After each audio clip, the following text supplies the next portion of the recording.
Windows 11 without TMP or secure boot.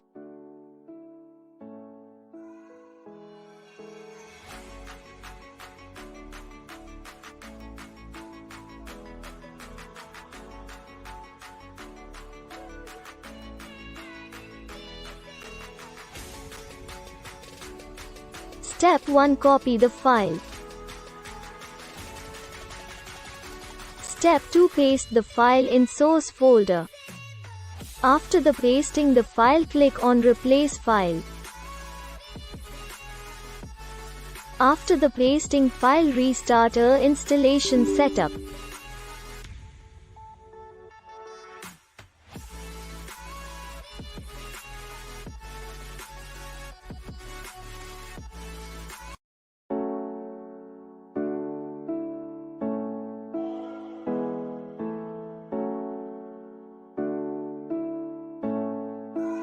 You can see that 𝐅𝐒 window installation starts successfully.